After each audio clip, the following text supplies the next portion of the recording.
News చూస్తున్నాం. నేపాల్ వరదల వెనుక చైనా కుట్ర. ఇప్పుడు ఇదే ప్రపంచవ్యాప్తంగా జరుగుతున్న చర్చ. నేపాల్లో ఉన్న పలంగా వరదలు ఎలా వచ్చాయి? వర్షాలు లేవు, వాగులు వరదలు ఎలా ఉప్పొంగాయి? ఇంతలా జనం చనిపోవడానికి, ఇంతమంది గల్లంతవ్వడానికి, ఇప్పుడు ఆ ప్రభావం భారత్పై కూడా పడడానికి కారణం ఏంటి? చాలా లోతుగా అన్వేషించినప్పుడు కొన్ని విషయాలు బయటపడుతున్నాయి. అయితే వరదల విషయం ముందుగానే సమాచారం తెలిసినా చైనా నేపాల్కి సమాచారం అందించలేదు. నేపాల్ని ఎట్టి పరిస్థితిలో కూడా హెచ్చరించలేదు. టిబెట్ వైపు వరద వస్తున్నట్టుగా చైనా ముందుగానే తెలుసుకుంటున్నప్పటికీ నేపాల్కి మాత్రం ఎటువంటి హెచ్చరిక లేదు. చైనా ఆక్రమణ నిర్మాణాలకు సంబంధించి, అంటే అక్రమ నిర్మాణాలకు సంబంధించిన వల్లే విరిగిపడ్డ కొండ చర్యలో ఉన్న మంచు చర్యలో ఉన్నట్టుగా చర్చ జరుగుతోంది. చైనా చర్యల వల్లే తమకు ఈ పరిస్థితి వచ్చిందని ఆగ్రహం వెలుగక్కుతోంది నేపాల్. టిబెట్లోని కెరుంగి కౌంటీలో మెరుపు వరదలు వచ్చాయి. ఘటన జరిగినటువంటి దాదాపు 45 నిమిషాల తర్వాత నేపాల్కి ఈ సమాచారం వచ్చింది. టైం ఉన్నా చైనా నేపాల్ని అప్రమత్తం చేయలేదనే ఆరోపణలు కూడా వినబడుతున్నాయి. వరదలు వస్తున్నాయని స్థానికుల ద్వారా తెలుసుకున్న నేపాల్ సమాచారం అందేలోపే నేపాల్ మొత్తం కూడా మునిగిపోయింది. భారత్కి 60,000 మెగావాట్లపై చైనా డ్యామ్ ముప్పు ఉంది. అరుణాచల్ సరిహద్దుకి సమీపంలో యార్లుంగ్ స్పాంగో నదిపై చైనా నిర్మిస్తున్నటువంటి మెడిగో డ్యామ్ 2033 నాటికి పూర్తి చేయాలని డ్రాగన్ కంట్రీ ప్లాన్ చేస్తోంది. సో భూకంపాల హాట్స్పాట్లోనే మెడిగో డ్యామ్ నిర్మాణం జరుగుతోంది. మెడిగో డ్యామ్ని వాటర్ బాంబ్ అంటున్నారు నిపుణులు. ఇక డ్యామ్ నుంచి హఠాత్తుగా నీటిని విడుదల చేస్తే అరుణాచల్ ప్రదేశ్, అస్సాం రాష్ట్రాలకి వరద ముప్పు కూడా వాటిల్లింది. ఇక సమ్మర్లో నీటి విడుదల తగ్గితే వ్యవసాయం, మత్స్య సంపదపై కూడా ప్రభావం పడబోతోంది. సో చైనాకి పోటీగా 11,000 మెగావాట్లు సియాంగ్ ప్రాజెక్టు నిర్మిస్తోంది భారత్. ఇక బ్రహ్మపుత్ర నీటి ప్రవాహాన్ని నియంత్రించేందుకు భారత్ వ్యూహాత్మకంగా అడుగులు వేస్తోంది. సో ప్రజెంట్ చైనా టిబెట్ ప్రాంతాల్లో జరుగుతున్నటువంటి ఈ వరద వెనుక కారణం ఏంటి? సో డీటెయిల్గా మనం కొన్ని మాట్లాడుకుందాం. సో ఇక్కడ ఒక్కో అంశం చెప్తాను. చైనా దీని వెనుక నేపాల్ని, భారత్ని ఇబ్బంది పెట్టాలనేటువంటి కొన్ని చర్యలు, కొన్ని అంశాలు, అనుమానాలు ఇప్పుడు అనేక రకాలుగా అందరినీ ఆ భయాందోళనకు గురి చేస్తున్నాయి. సో ఫస్ట్లీ నేపాల్ మొత్తం కూడా ఇప్పుడు అల్లకల్లం అయిపోయింది. 7 జిల్లాల్లో ప్రజలు మొత్తం కూడా అస్తవ్యస్తంగా వాళ్ళ పరిస్థితి ఉంది. సో సుమారుగా 165 మంది చనిపోతే 1000 మందికి పైగా గల్లంతయ్యారు. దీంట్లో భారతీయులు కూడా 300 మంది ఉన్నారు. ఇప్పుడు ఈ నదీ ప్రవాహాలు ఉప్పొంగి వస్తున్నటువంటి ఈ నీటి ప్రవాహం భారత్పై ఎటువంటి ప్రభావం చూపించకూడదు చెప్తే ప్రయత్నం చేస్తా. ఎటువంటి ప్రభావం చూపించబోతోంది, దానికి మన భారత ప్రభుత్వం ఎటువంటి అడ్డుకట్ట వేయబోతుందో కూడా చెప్తాను. సో ఫస్ట్లీ చైనా కావాలని నీటి విడుదల చేసిందా? ఇదే గారు ఇప్పుడు ప్రధాన క్వశ్చన్.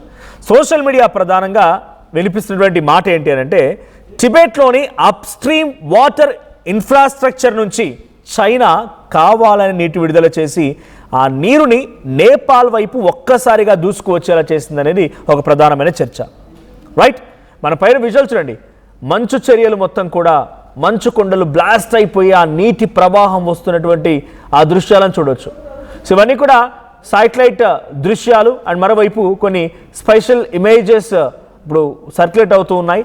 సో ఒక్కసారిగా కొండ చెరువు విరిగిపడ్డాయి. 4.4 మాగ్నిట్యూడ్తో నమోదైనటువంటి ఈ భూకంపం నిజంగానే ఒక కొండ చెరువుని విరిగిపడి నదిలో పడిపోయి కరిగిపోయి నీటి ప్రవాహంలా వచ్చేలా చేసిందా అని అంటే దీని వెనుక చైనా కుట్ర కూడా ఉందని అంటున్నారు.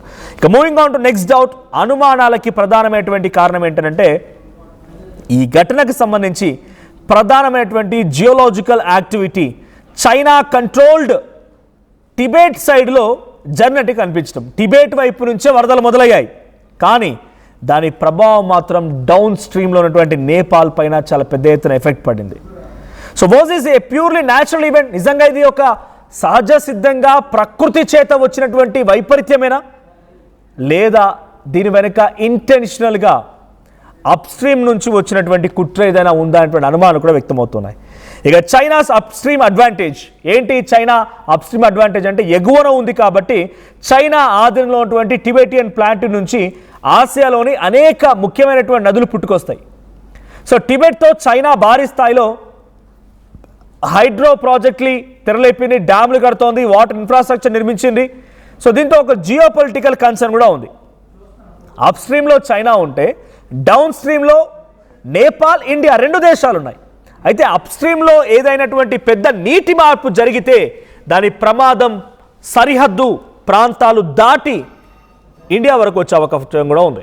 ఇక వాటర్ వెపన్ థియరీ, అత్యంత తీవ్రమైనటువంటి కాన్స్పిరసీ ఏంటి అంటే చైనా ఈ నీటిని ఒక స్ట్రాటజిక్ వెపన్గా ఉపయోగించి నేపాల్పై ప్రెజర్ తీసుకోవడానికి ప్రయత్నించి ఉండొచ్చు అనేది కొందరు అనుమానిస్తున్నారు. సో ఈ నీటిని ఉపయోగించి స్ట్రాటజిక్ వెపన్గా మార్చి ఆ నేపాల్పై ప్రెజర్ తీసుకొచ్చి నేపాల్ని తమ కంట్రోల్లో ఉంచుకోవాలి, టిబెటియన్ మాదిరిగానే కంప్లీట్గా నేపాల్ని ఆక్రమించుకోవాలనే కుట్ర చైనా చేస్తోంది. సో కానీ ఇది ఒక స్పెక్యులేషన్, ఇది మరి వెనుక ఎట్టి వాస్తవాలని మనకి ఇంతవరకు చెప్పడానికి ఎటువంటి ఆధారాలు లేవు. సో ఈ కాన్స్పిరసీకి మరింతగా బలం చేకూర్చే అంశం ఏంటంటే వరదకు ముందు ఎఫెక్టెడ్ ఏరియాలో భారీ వర్షపాతం ఎక్కడ కూడా లేదు. వర్షపాతం ఉంటే కదా ఫ్లడ్స్ వచ్చేది, ఎక్కడ వర్షాలు లేవు, ఎక్కడంటే ఒక్క చోట కూడా వర్షం లేదు. మరి నీళ్ళ ఎక్కడి నుంచి వచ్చాయి? సో న్యాచురల్ ఎక్స్ప్లోజన్ కావడానికి అవకాశం లేదు ఇక్కడ. సో ఇంకోవైపు భారీ వర్షపాతం లేకపోతే ఇంత పెద్ద మొత్తంలో నీళ్ళు ఎక్కడి నుంచి వచ్చాయని అనుమానం ఒకటైతే, ఇక్కడ ice rock collapse, ice rock అనేది ఒకటి కొలాప్స్ అయిపోయి టెంపరీగా ఒక డ్యామ్ ఫెయిల్యూర్ అయిందట, న్యాచురల్గా ఉన్నటువంటి డ్యామ్ ఫెయిల్యూర్ అయిందట. సో దీంట్లో ఒక్కసారిగా ఆ నీళ్ళన్నీ కిందికి వచ్చాయనేది చెప్తున్నమాట. కానీ ఈ సమాచారం ముందస్తుగానే చైనాకి తెలుసు. కానీ సమాచారం తెలిసిన టిబెట్ని వైపు నుంచి అంటే అండర్ ద కంట్రోల్ ఆఫ్ చైనాలో ఉన్నటువంటి ఈ ప్రాంతాల నుంచి వచ్చినా కూడా ఎందుకు ఇన్ఫర్మేషన్ ముందుగా పాస్ ఆన్ చేయలేదు? ఇక 2025 ఇన్సిడెంట్ ఏంటి అంటే, సో బొటెకోషి రస్వా రీజియన్లో 2025లో కూడా టిబెట్ వైపు గ్లాసియల్ లేక్ సంబంధించినటువంటి ఆకస్మికంగా ఫ్లడ్ వచ్చింది. అందుకే కొందరు ఇది వరుసగా ఎందుకు జరుగుతుందనే ప్రశ్నను కూడా లేవనెత్తుతున్నారు. సో చైనా కుట్ర చేసినడానికి ఎటువంటి ప్రూఫ్స్ కూడా లేవు. సో ఇప్పుడు చైనా ఏం చేయాలనుకుంది? నేపాల్లో ఉన్నటువంటి డ్యామ్స్పై ప్రెజర్ పెంచాలనుకుంది, ప్రెజర్ నేపాల్ ప్రజలపై పెంచాలనుకుంది, చైనా సంబంధించినటువంటి అప్స్ట్రీమ్ని కంట్రోల్లో తీసుకొని ఇక్కడ ఈ ఉద్రిక్తత పరిస్థితికి కారణం కావాలనుకుంది. సో చైనాపై ఇన్ఫ్లుయెన్స్ పెంచాలనుకుంది. సో వార్నింగ్ ఇవ్వాలనుకుంది చైనాకి, డౌన్ స్ట్రీమ్ యొక్క సామర్థ్యాన్ని, శక్తి సామర్థ్యాన్ని కూడా పరీక్షించాలనుకుంది. సో రీజనల్ వాటర్ పాలిటిక్స్ కూడా ఉన్నాయి ఇక్కడ. సో ఇవన్నీ జరిగాయి కాబట్టి ఇప్పుడు సో చైనా ఈ రకమైనటువంటి కుట్రకు తెరలేపి నేపాల్ని ఇబ్బంది పెట్టాలనుకుంది. సో ఈ సిచ్యువేషన్లో నేపాల్ చాలా భయంకరంగా విధ్వంసాన్ని చవిచూసింది, ప్రకృతి విలయాన్ని చవిచూసింది. సుమారుగా 165 మరణాలు ఉంటే కొన్ని 1000కి పైగా ఇప్పుడు అక్కడ గల్లంతైన వారి సంఖ్య కనబడుతోంది. సో అక్కడ ఎఫెక్టెడ్ ఏరియాస్ సంబంధించి కూడా మీకు ఇప్పటికీ డీటెయిల్స్ చెప్పే ప్రయత్నం చేశాను. సో ఎఫెక్టెడ్ ఏరియాస్ వచ్చేసి రసువా డిస్టిక్ ఎక్కువగా, తర్వాత బొటెకోషి రివర్ పాయింట్స్ అండ్ త్రిశూలికి సంబంధించినటువంటి ఈ నదులకు సమీపంగా ఉన్నటువంటి ప్రాంతాలు దాదాపుగా కుప్పకూలిపోయినట్టే. అక్కడ ఉన్న నివాసాలు అవన్నీ కూడా వాష్ అవుట్ అయిపోయాయి. సో వాష్ అవుట్ అంటే చిన్న మామూలు వాష్ అవుట్ కాదు, కంప్లీట్గా land slides, complete mud slides, తర్వాత బ్రిడ్జెస్ కొలాప్స్ అయిపోవడం, రోడ్స్ అండ్ ధ్వంసం అయిపోవడం, కాఠ్మండు ఈ ప్రాంతం వరకు కూడా కొంత ఎఫెక్ట్ కనబడుతోంది. అయితే ఇక్కడ ఈ నదికి సంబంధించి చూసినప్పుడు ఇటువైపు కూడా అంటే మోస్ట్లీ ఇండియన్ స్టేట్స్ పైన కూడా అస్సాం, అరుణాచల్ ప్రదేశ్, బీహార్ ఈ ప్రాంతాలపైన కూడా ప్రభావం కనబడుతుందంట. సో అరుణాచల్ ప్రదేశ్కి సమీపంగా ఉన్నటువంటి ఆ ప్రాజెక్టే మెడ్గామ్. సో మెడ్గామ్ అనేటువంటి ఈ ఒక డ్యామ్కి సంబంధించి వాంటెడ్గా చేసినటువంటి చర్యగానే ఇప్పుడు ఇండియా కూడా భావిస్తోంది. మరి దీన్ని కంట్రోల్ చేయడం ఎలా, ఏ మాదిరిగా మన స్టేట్స్ని కాపాడుకోగలుగుతాం, ఎటువంటి ప్రత్యామ్నాయ మార్గాల ద్వారా భారత రాష్ట్రాలు ఇప్పుడు ఈ వరద ముప్పు నుంచి తప్పించుకుంటాయనేది భారత ప్రభుత్వం అన్వేషిస్తోంది. సో చైనా కుట్ర మాత్రం ఉందనేది పెద్ద ఎత్తున చర్చ జరుగుతున్న తరుణంలో చైనాపై మరి ప్రపంచ దేశాలు ఎలా రియాక్ట్ అవుతాయి, ఈ కుట్రని నిజమే అని నమ్మించేటువంటి ఒక పక్కా పకడ్బందీ బలమైనటువంటి ఆధారాలు ఏ రకంగా దొరుకుతాయో చూడాలి.